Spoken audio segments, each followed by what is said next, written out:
After 1945, across a continent ravaged by war and famine, Europe's people looked for a way to rebuild for the future. Displaced persons returned home or made new homes, as Europeans have for many centuries. A handful of European leaders decided that the best way to prevent war was to share the things which nations had been fighting for, and to build closer bonds of friendship and trust.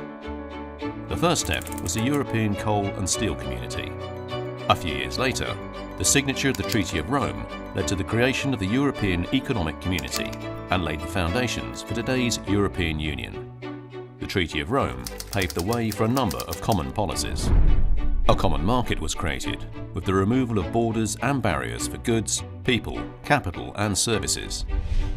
This allowed cross-border trade to flourish, making war between neighbours simply unthinkable, and generating prosperity and opportunities for millions of European citizens which they had not known before. Putting in place these four fundamental freedoms helped Europe's economies develop and led to the creation of the world's biggest trading bloc. The Common Agricultural Policy was also launched with the Rome Treaty, at a time when Europeans knew what being rationed and hungry meant. They knew how much food makes a difference between life and death, between good and poor health. Over the last 60 years, ensuring that Europe is self-sufficient and that we can secure our food and be sure of what we eat has been a core priority of the European Union. After the Second World War, Europeans wanted a strong social policy aimed at sheltering the weakest, and so the Rome Treaty established the European Social Fund. Today, over 1/3 of the EU budget is spent on economic and social cohesion.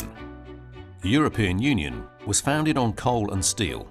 Today, the European Energy Union will ensure that Europe has secure, affordable and climate-friendly energy. Wiser use of our resources and greater energy efficiency are key to fighting climate change and also to generating new jobs, growth and investment in Europe. Over time, new challenges emerged in Europe, with technological progress, globalization and several enlargements of the EU.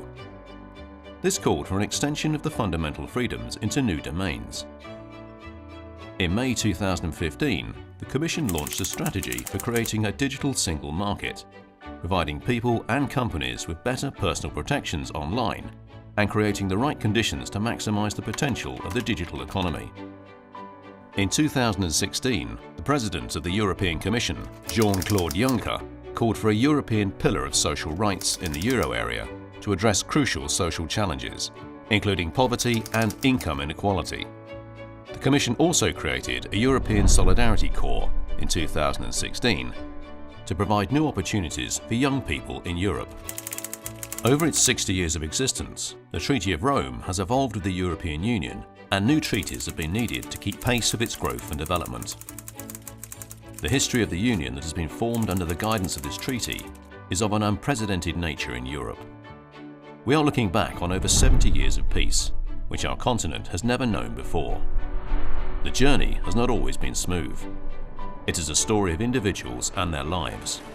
It is a story of institutions and their leaders, of men and women working tirelessly to overcome differences. It is the story of common values, common goals, common standards and common policies developed together, leading to the emergence of a stronger union between Europeans. In a globalized world, today more than ever, united we can shape the world and secure our place in it.